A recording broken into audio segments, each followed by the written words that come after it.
Welcome to another edition of Journey of Hope. Stories of real people on a journey through life. Our special guests today are here in California through Hong Kong and Finland. Very interesting couple with a dramatic story to share. Frank and Serpa, we're glad to have you here. We need to learn a little bit about you. So first of all, tell us where you're from, where you started from, and then we're going to find out a little bit more about you. So Frank, tell us a little bit about Dr. Martel. I'm originally from Hong Kong. I was born in Hong Kong, and my family immigrated to Brazil at that time I think it was around 1956. Okay. And I think we really wanted to come to the United States. I think at that time, it was much more easier for immigration process to go to Brazil. So you were living in Brazil. What was your dad doing? He was in the restaurant business. Was he? Like most Asian culture. And so how old were you when you left Brazil? I think I was I think maybe 80 years old. You know, quite young. And where did you go? Brazil, we settled in Kowloon. Okay. And I mean, not Kowloon, I'm sorry. São Paulo. São Paulo. Yeah, in Brazil. And then when you were, did you leave at the age of 8 or you went there at the age of 8? We went there at the age of 8. Okay.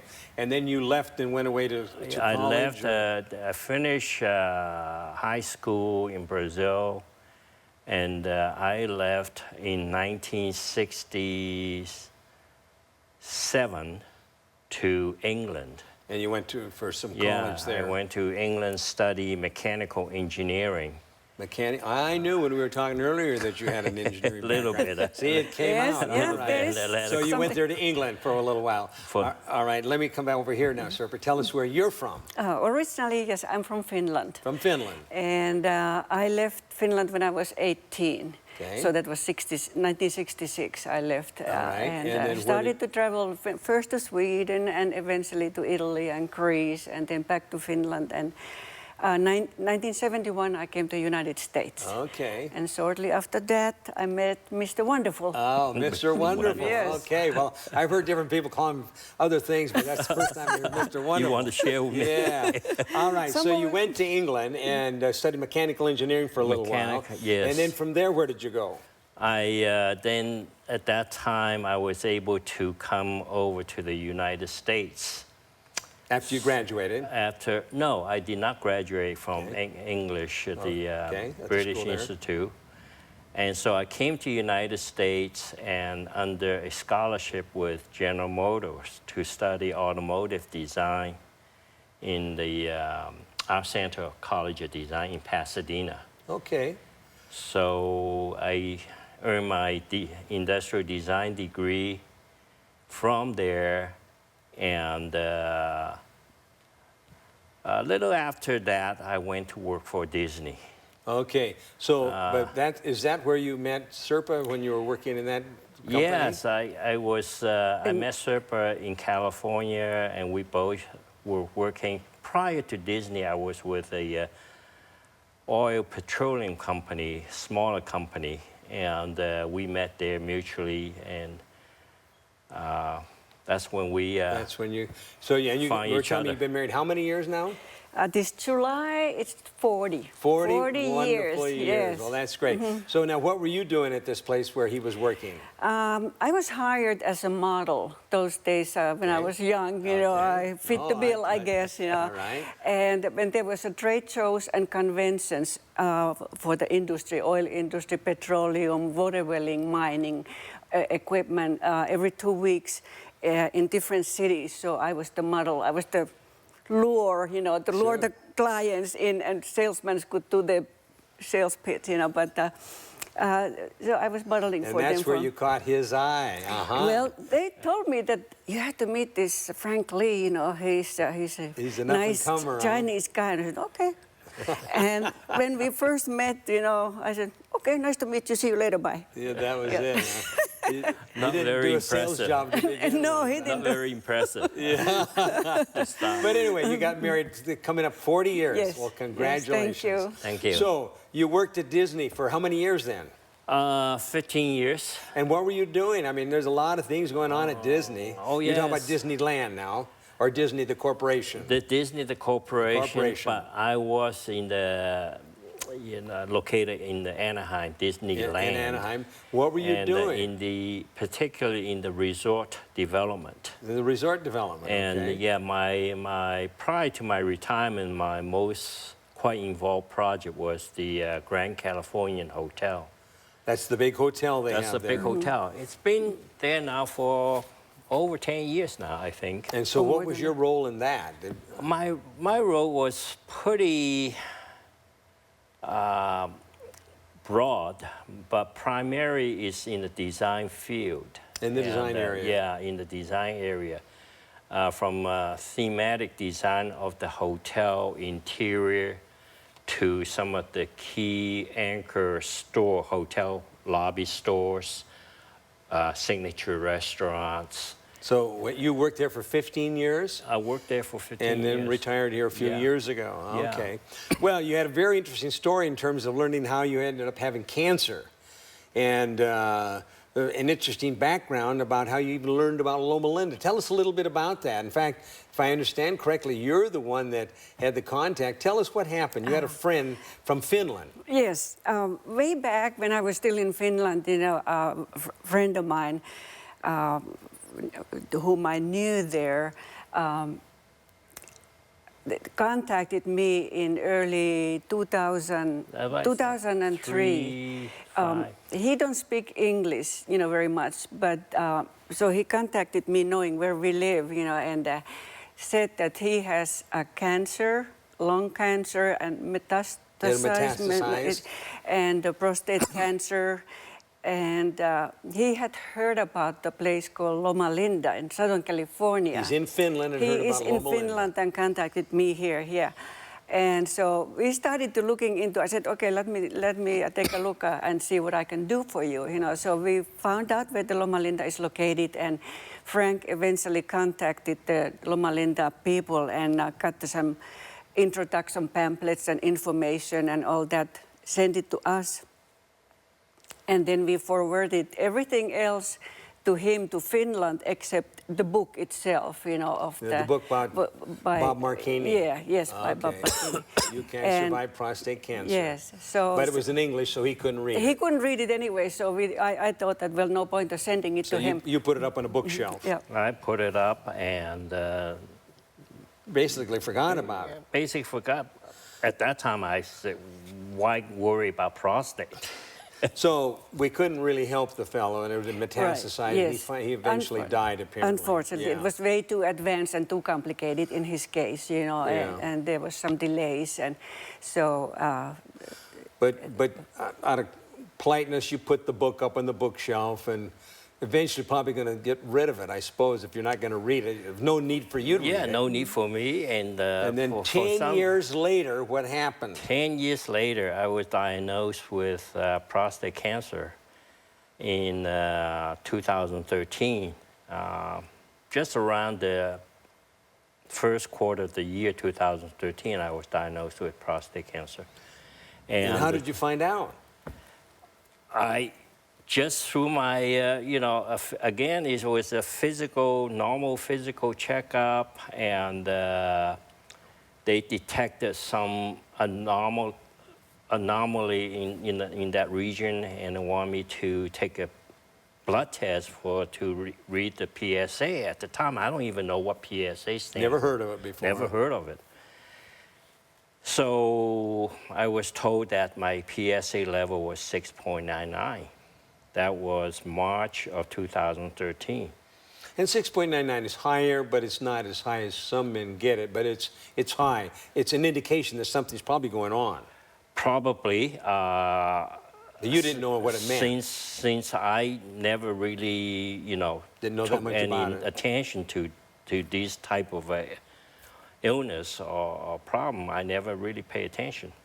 So one thing led to another. They wanted to do a biopsy, and just like a pretty normal course of procedure, and took 12 samples, and turned out my Gleason score was 7, 3 plus 4. So they found it in a number of different samples. They found so it. how did this hit you? You know, you all of a sudden, how did you find out you had cancer? I mean, it was you said you got a phone call. like a couple weeks after the first visitation, follow up with a biopsy. Maybe 2-3 weeks passed by, and then all of a sudden I got a call on Sunday. It was on a Sunday. On a Sunday. And what were you doing? Serpa and I was having breakfast. So you get a phone call. I got a phone call, to be quite exact, it was around 9:30. Yeah. See, you still remember. 9:30, Sunday morning. Sunday morning. You're reading breakfast. You could probably remember what you're reading. Yeah. And he says, you got cancer, Frank. The urologist say, you got cancer. I'd like to see you and your wife, schedule an appointment with my office. And I can't even talk to him. I wanted to get some more detail. But he wanted to cut you off and he just, come on in, we'll talk about we it. talk about it, you know. So how did this hit you? I was just devastated, you know, but I try to keep a poker face, you know, so that I don't make him more worried than already is. Yeah. But and he's doing the same thing. What a way to break the news, you know. And On a Sunday morning, you know, was very unconventional, you know. So I would never expect anybody to do that. But if they're calling on Sunday, it must be pretty serious. Yes, absolutely. Oh, yeah. That is like alarming, you know, when you think that, well, if they have to call on Sunday, you know, this is pretty serious. Yeah, So, especially, I have never taken not even a Tylenol. So you're for not on headache. any medications. No, you get this word, you got cancer. So do you remember the book at this point? Oh, right away, I said, prostate. I heard of the word prostate, but I can't remember where. And finally, I remember it was the book title of the book. The title of the book by Bob Marcini. By Bob Marcini. You can survive prostate cancer without surgery. Without surgery. So did you go back and start reading it then? Oh, yes, right away, right away. The book was a tremendous source of information, tremendous help to me. Personally, I was able to totally understand the process, and because it was written so easily for layman's. Well, Bob said that's the book that he wished he would have had when he was diagnosed. That's and exactly. So many men all around the world have read that book, and it's been a big help to them. Yeah. So you know about Loma Linda. Does the urologist or your doctor tell you to come to Loma Linda? No, heavens. He didn't. No. Then following my reading of the book, then I had the follow-up visitation with my urologist. Happened to be a surgeon. Sure. And surgeons do surgery. Right, Yeah, surgeon. that's normal. And so he basically told us that he wanted me to proceed with the procedure because he doesn't think that I should wait. He said there are some instances where you can observe and wait carefully, make sure you have regular PSA, tests. Kind of watchful waiting, active surveillance, right? Active, yeah, And for some exactly. people, that's appropriate. Yeah. But in your case, they said, no, you need to do something. Right. Yeah. So Makes it sound serious again, doesn't it? It did. It very much so. Yes. It just, one of my biggest concerns after having read books, Bob's book, is the condition with incontinence. Sure. That's one of my biggest concerns. Right. I mean, I'm still consider myself fairly active, young. Sure. And I said, gee, do I want to have that problem the rest of my life? So I asked my urologist, and I said, what is the alternative to radical surgery? He said, well, we do have a new procedure, new technology, which is 10 or 12 years already being in the process, called the robotic surgery. Robotic surgery. So I made an appointment with that surgeon, urologist, the following week. And it was a funny story. Yeah, he said he compared it to doing what? He compared the technique. He said, Mr. Lee, just think about 2 chopsticks. trying to catch the Trying grain of to rice. help you to understand using chopsticks. I'm looking at the monitor with these 2 chopsticks, and I was thinking to myself, because I'm a modeler, sometimes I fly model airplanes. I said, I can't even manage radio control with the airplane up in the air. You're going to do that with my body? That was really kind of like, wow. I look at the fellow, he's highly qualified. Oh, highly qualified, very competent. Very competent. Many people have very successful robotic surgery. Yeah, at this time, you're I just don't beginning to have think the confidence. That's not what you're going to do. I just don't have the So confidence. you finally, you told me that you contacted a few people. I did. So just about the same time I was going through my interview, my consultation with Kaiser urologist, I received all the documentation. All the material from Loma Linda. From Loma Linda. And in it, there was 120 prior Loma Linda proton patients. Patients that had volunteered to be contacted. Exactly. So did you make contact with a couple of them? So I was told that I can contact any one of them. So I sent all 120 email.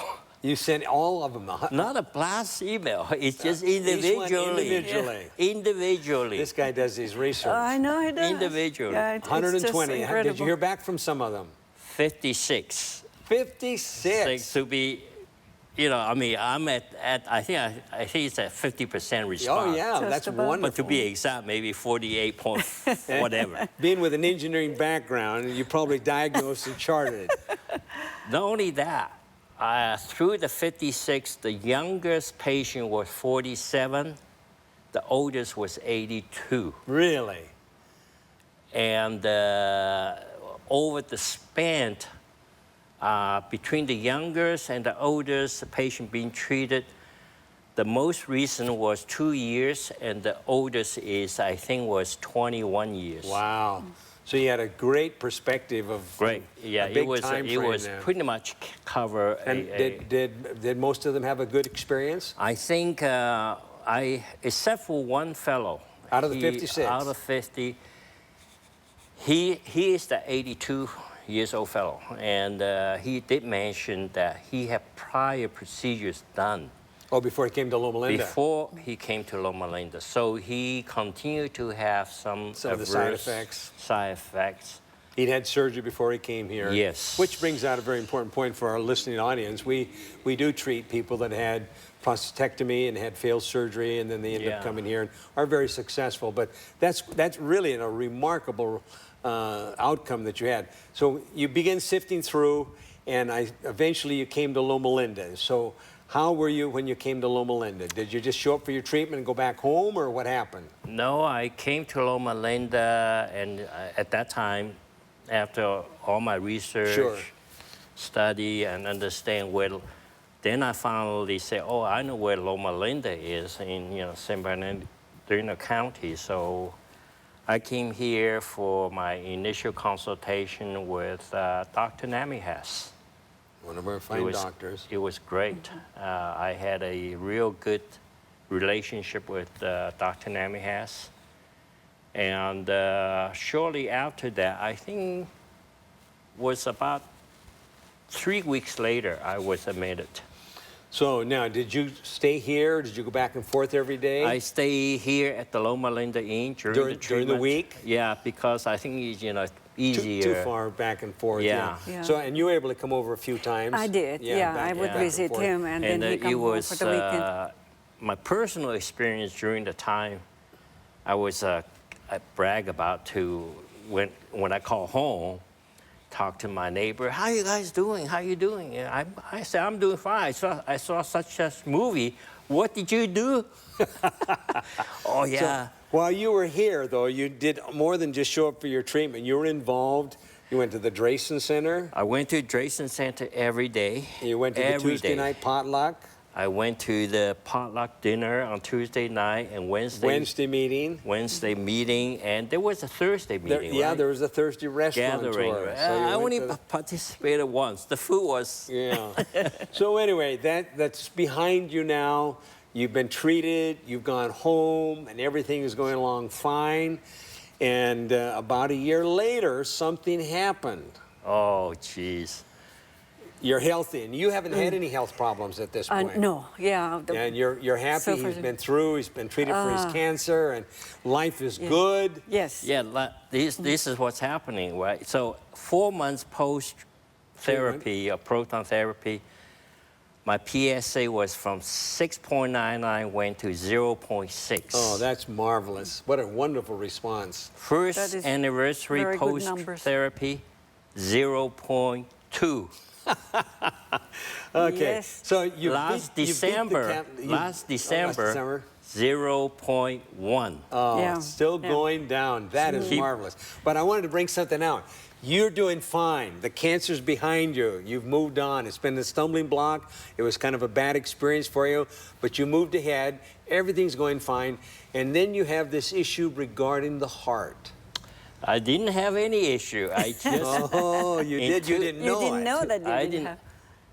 In 2014, just around March, I went in for my normal physical. And the doctor said, when did you have an EKG? I said, gee, that was maybe 10, 15 years ago. Well, we want you to have one. Okay, so they want you to have an EKG. They have an EKG, then what happened? Then they said, well, we have to do a little stress EKG. A stress. And that's starting to create some stress for you because they're not satisfied with one. Yeah. So you're going to do the stress, and then what? Then from that, they found out they want me to do echocardiogram. An echocardiogram. So they're running one test after another. And you think they got the wrong guy. Oh, totally. I said, why me? Yeah. Nothing. So they do that, and then what do they want to do? They want to do angiogram. An angiogram, and that's where they go up through an artery in the groin, up into the heart. And what are you thinking at this time? At that time, I said, gee, how invasive with the angiogram. I found out, I said, after talking to family, talking to Serpa, I said, I'm going to do that. They won't let me out. So they do the angiogram, and during the angiogram, they must have seen some things there. I guess so. Blockage, serious blockage. Serious blockage, yeah, and they're not even going to let you go home. No. Not only that, I said, are you going to put a stent? Oh, no, we can't do that. They can't. You're too bad for a stent. Too late for that. So how many blockages? Three.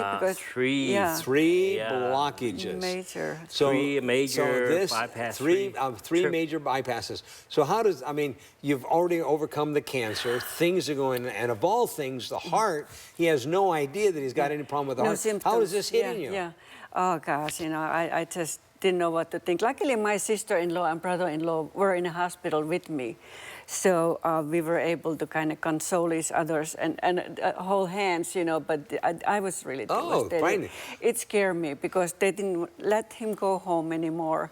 They were going to operate next day. Right then. Yeah, it's very, very serious. Yeah, the fact of not letting him go, it's got to be very, very frightening. It was. It was just, I was just. So how are you taking all this news? I have no choice, but... I can't go home. They must be serious. It must be serious. Yeah. So... Let's get it over with?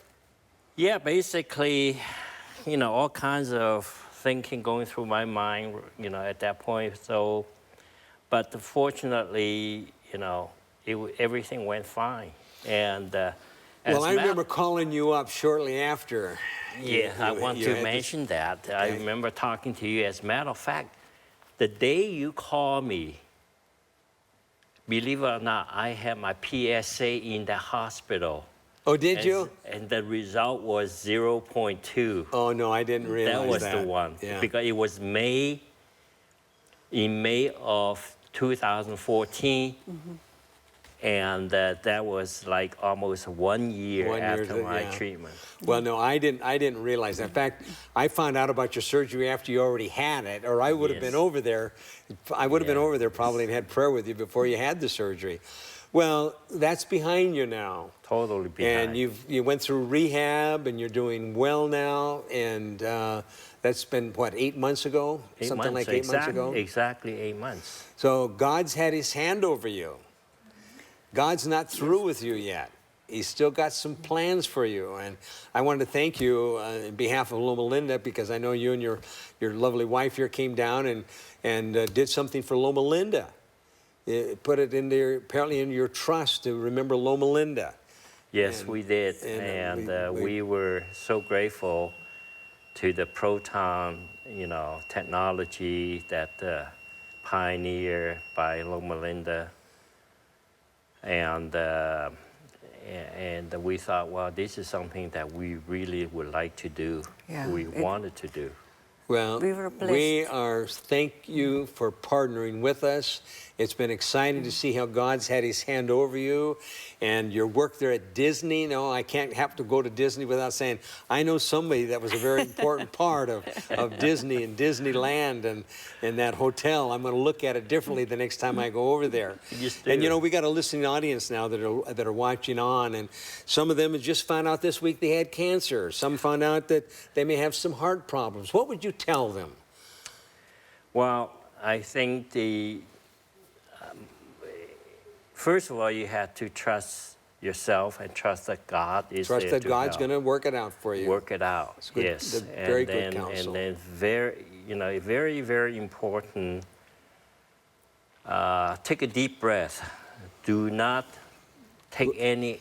Don't panic. Don't panic. Do not take any action without really thoroughly understand. Think it through. Think it through. What are your options? Yeah.